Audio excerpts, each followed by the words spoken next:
By every possible means, we bring every person within our area of influence closer to Christ. This has been our mission statement here at St. Paul's and the Bridge for 20 years. We are a congregation walking in the footsteps of the Apostle Paul and his approach to ministry. He became all things to all people so that by all possible means he could save some. By every possible means says that we are willing to experiment with new ways of reaching more people for Christ. We bring every person within our area of influence closer to Christ. Whether a person is far from Christ or strong in their faith, a member of the community or a member of our congregation, we are here to help them grow in their relationship with Christ. And closer to Christ reminds us that our ministry is not about the success of St. Paul's, but about sharing the love of Christ with others. Recently, I've seen the Couture building construction site in downtown Milwaukee.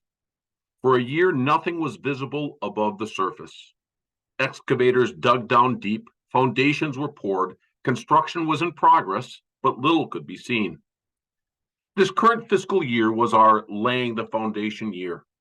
Our facilities and site planning team held a well-attended open forum last year to listen to ideas for future ministry and facilities. We met with ministry leaders to understand ministry needs. Our architect took what he heard and developed a vision that will bless St. Paul's for years to come. The vision we are working on will reflect our congregation's core values. For example, we value mission outreach, wonderfully illustrated by Pastor Nate's involvement in the Chamber of Commerce and his being named Board Member of the Year. We rejoice to see so many children attending our pre-K program and being blessed by our school. So the vision we are developing will expand our outreach funnel, providing space in our school for more children and facilities that will enable us to multiply our ministries. We value diversity in worship language. About 1/3 of the congregation worships in our contemporary service. These stills from a time-lapse video show the extensive work necessary every week to create the Bridge worship environment. We've been doing this setup and takedown for over a decade.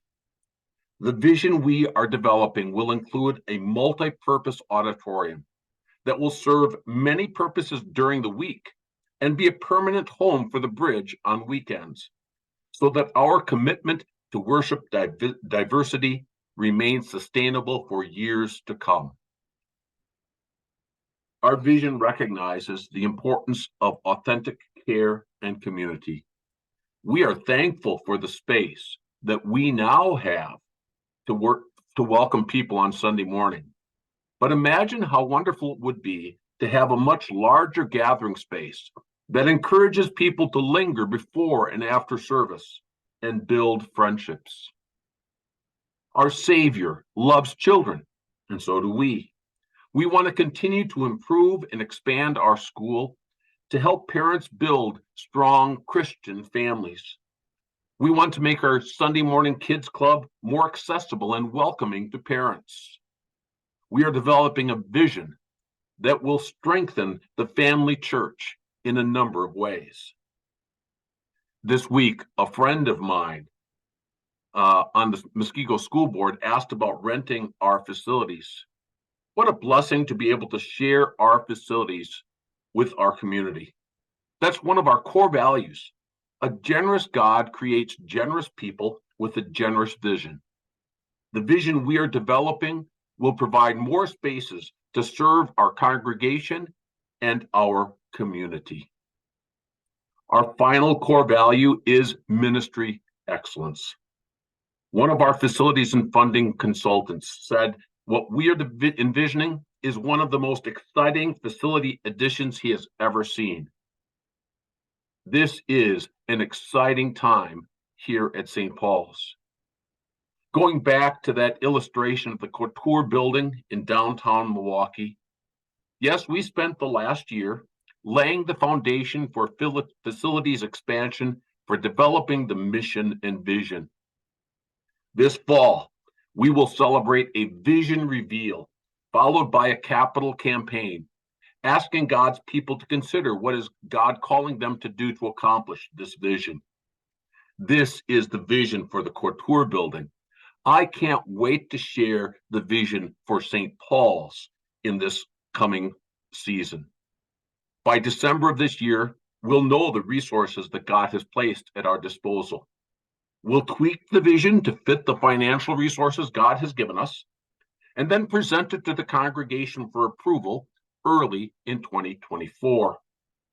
God willing, by 2024, 2025, we will see groundbreaking and construction beginning. And again, God willing, by 2025, 2026, we will begin enjoying our new facility. This is going to be an exciting fall as we share this vision with you. This past year, we have also been laying the foundation at the Bridge MKE. We began weekly worship there in November. Attendance is about 65 per week, with about 2/3 of those people new to St. Paul's. We've already had several baptisms there and people going through the membership Bible study there. We've also spent the last year laying a great foundation for ministry partnership with Lighthouse Youth Ministries. This is a free after-school program focusing on youth, about 11 to 15 years old especially. You know, they're too old to be in the after-school program in school, but too young to spend long stretches of unsupervised time while parents are at work. The Bridge MKE will be their 5th Lighthouse Youth Center location. Over the next few weeks, we will be remodeling and furnishing the fellowship hall, which will be known as the Lighthouse Room there at the Bridge MKE. This remodeling fits perfectly with our Sunday morning ministry model. It will provide a fun and relaxing place for people to gather before and after worship. The remodeling will cost about $25,000. Any special gifts for Lighthouse are greatly appreciated to help launch this ministry. Here's our staff at the Bridge MKE. Dave Panitsky is the campus planter, and Carly Jane Mathena is the Lighthouse site director. I can't wait to see how this ministry partnership will benefit both of our ministries as we seek to share Christ's love with this part of Milwaukee. When we opened the Community Counseling and Care Center, we had hoped that Christian Family Solutions would bring 1 or 2 more counselors here to work with Pastor Bonak. Sadly, there are not enough professional Christian counselors. Please pray for more workers in this harvest field. If you need professional mental health care, contact Pastor Bonak and he will help you get connected as soon as possible. Pastor Bonak also oversees our support group ministry. These support groups are open to members of St. Paul's and the community, and they can benefit people who are struggling with one of these issues themselves, or family and friends who want to be supportive of those who are in need and struggling. I encourage you to make use of these resources and share this news with family and friends. Our synod is not only facing a shortage of mental health counselors, but also of pastors and teachers. So I want to celebrate that St. Paul's is an Acts 6 ministry. In Acts 6, the early church chose lay members to help in ministry. This is what we are doing here at St. Paul's. We are blessed with our family minister, Paul Schussler, on the upper left. He left secular employment to join our staff. Please pray for him as he learns on the job to help build strong Christian families. We're also thankful for Lois York Lewis, just below Paul on that picture, who is helping Paul with our Kids Club ministry. Others on this screen are Mike Wessendorf and Heidi Schuh, who are our worship operations team. Sally Wallner, our community outreach coordinator and welcome experience coordinator. Erica Dresden, just below Sally, who is our social media and communications coordinator. Tammy Miller on the far right, who is our graphic designer and project specialist, and Sue Kant, who is our church accountant. Each of these lay people are a marvelous blessing as we seek to expand our ministry. I also want to celebrate our vibrant school ministry, blessed by the leadership of Principal Seth Fitzsimmons and Jeff Wetzel, who work closely with Seth as our Director of Curriculum, Instruction, and Technology. Jeff is currently holding a call to be principal at Christ Lutheran in Big Bend. Please keep him in your prayers as he deliberates this call. And I want to introduce to you our ministry board. You're 7 elected leaders from left to right. On the top are Creed Darling, President, Steve Ranofsky, Secretary, Nick Bauman, Treasurer, Vince Kirchhoff, who will be Treasurer or Secretary next year. And then on the bottom line, Josh Fink, Kevin McSwain, and Andy Tim, all who are at-large members. And then since I had room, I wanted to give a little bit of credit to Randy Fink, our church administrator. He does a marvelous job organizing and coordinating and touching every aspect of our ministry here at St. Paul's.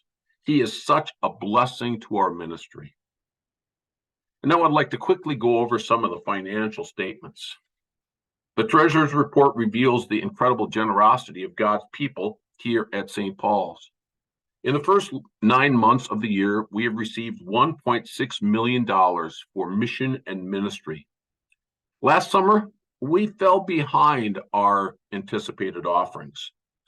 It was perhaps our reaction as individuals to the startling high inflation numbers right at that time last year. Now, over the last few months, the trend has been at or above what we had anticipated. Now, it's unlikely that our offerings will reach our planned anticipated amount, but I'm confident we'll end the year with a positive cash flow. The next thing I want to highlight is our miscellaneous receipts. They are well above plan because another round of COVID grants became available. And God bless Randy.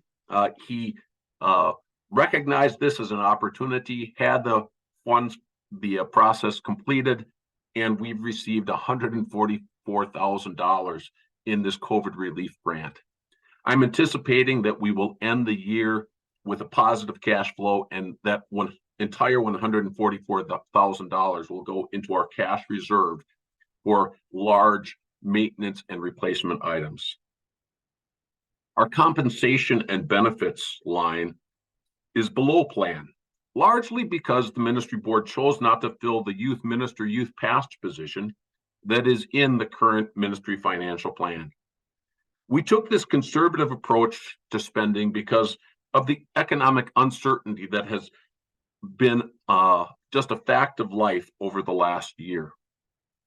I do want to celebrate that over the last year, we have been able to include, over the last few years, we've been able to include a depreciation line.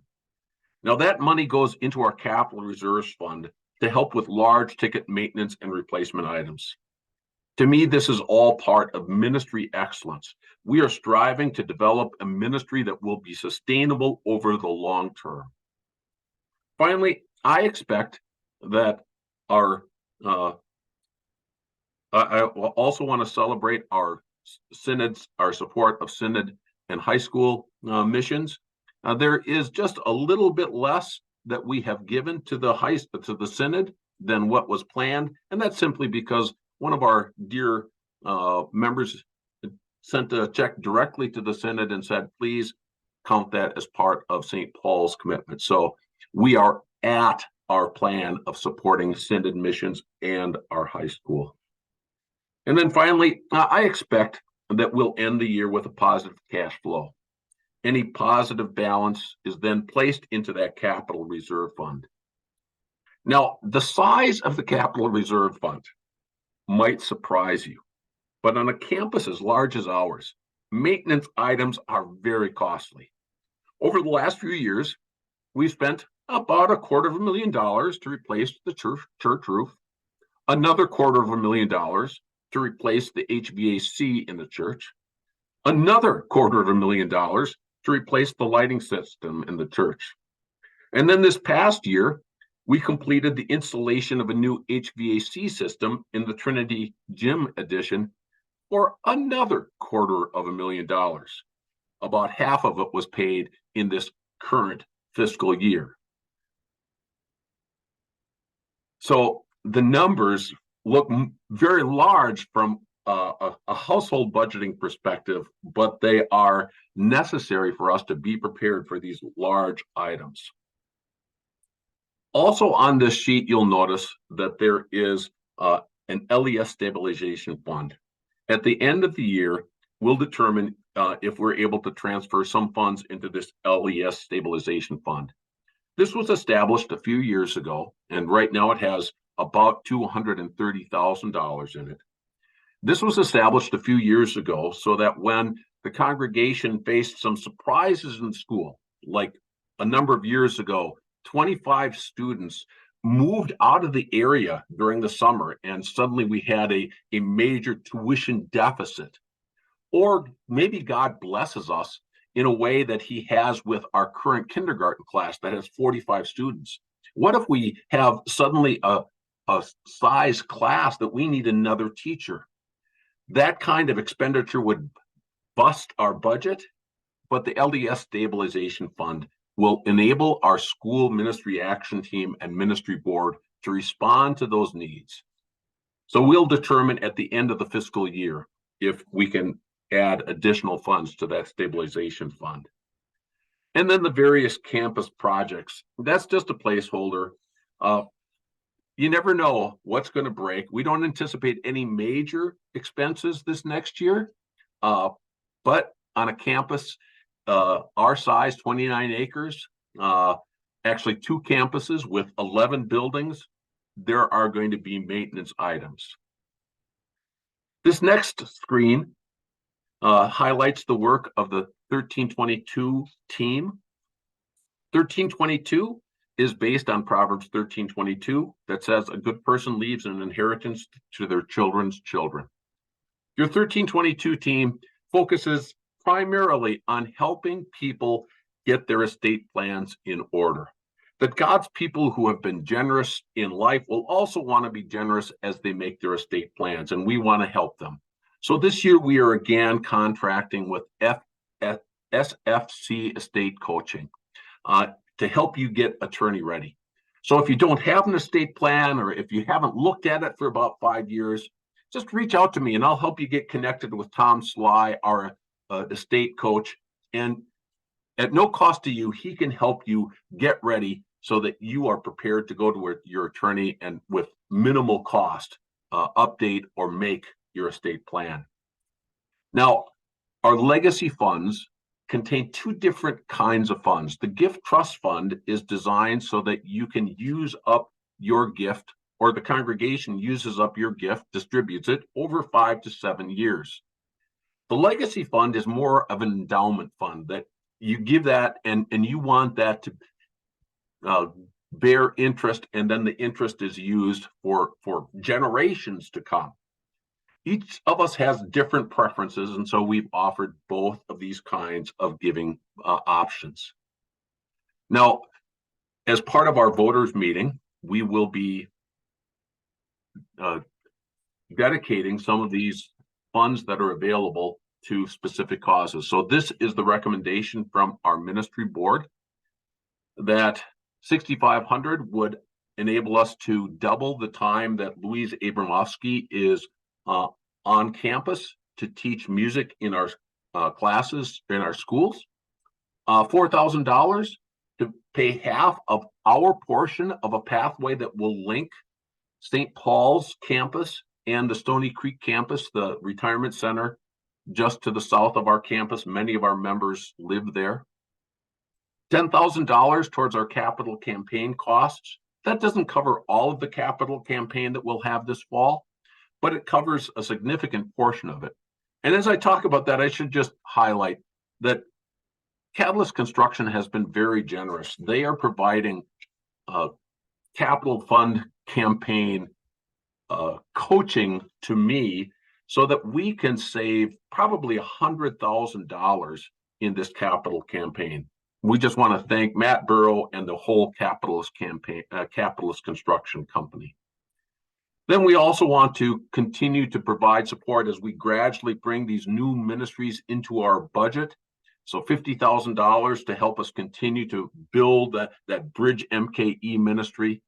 $26,000 because the kindergarten class this year is very large, so we will have a second first grade teacher. So this just helps us bring that into our budget. And then the remainder that's available helps us cover the cost of Lois York Lewis's position as she works with Paul Schuessler with Kids Club. And then finally, our ministry financial plan. We are anticipating that our offerings will actually be less next year than what our budgeted amount is this year. As I mentioned, we're falling below plan and we don't expect to reach plan. So what we did is we made an estimate of what we believe our offerings will be at the end of this fiscal year, and then we added 2%, budgeting very conservatively so that we're not asking people to respond to the budget. We're asking people to respond to how God has blessed them. I anticipate that this is an incredibly conservative estimate, and God will give us much more than that. Under compensation and benefits, that's going up primarily just because of the inflationary pressure on wages right now and the inflationary pressure on benefits, especially healthcare. We have not included the youth minister or youth pastor position into our ministry financial plan this year. Our rationale is simply that we want, again, to continue to budget and plan conservatively. And then probably in the next fiscal year, we will start calling for a youth pastor as part of the succession plan, as Pastor Keel and I both are just a few years away from retirement. You can see that the remainder of the budget, we're trying to hold the line on expenses. And then finally, we are planning to keep our synod and high school commitments the same. We continue to be leaders in both of those areas in the synod. But right now, because we're starting the Bridge MKE, basically we are assuming a huge mission task on our own as a congregation. So we're not in a position to increase our support to the high school and the synod. But remember, when we bought that campus, the synod received over $400,000 and the high school received over $100,000 to help them in their mission. So I'm really excited that we can be such a strong supporter of our synod's missions and high school mission efforts. And now I'd just like to ask if there are any questions and discussion. You can email me your questions at the email below.